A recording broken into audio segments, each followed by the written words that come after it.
C'est derrière ces portes que la tragédie s'est produite.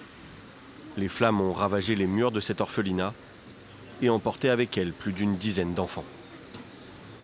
L'incendie s'est passé vers 3h20 du matin. Comme nous habitons juste à côté, nous avons entendu des cris. Nous sommes immédiatement sortis en courant.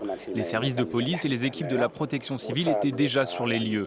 Il s'est passé ce qu'il s'est passé. Quand on le voit de ses propres yeux, ce n'est vraiment pas facile. Plusieurs blessés ont été évacués d'urgence dans les hôpitaux voisins. La protection civile algérienne n'a pour l'heure donné aucun détail concernant les victimes, leur âge ou la cause possible de l'incendie.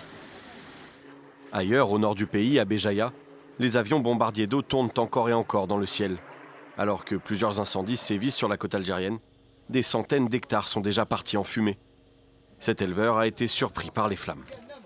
Il y avait ici une vingtaine de moutons et de chèvres, et du foin, et un âne, brûlé à tel point que ses os ont fondu, et ceux des autres animaux aussi. L'incendie était si intense que même le fer a fondu. L'armée a été envoyée en renfort. En une semaine, le nord de l'Algérie aurait enregistré plus de 930 départs de feu. Les incendies sont fréquents à cette saison, mais ceux de cet été sont d'une ampleur inhabituelle.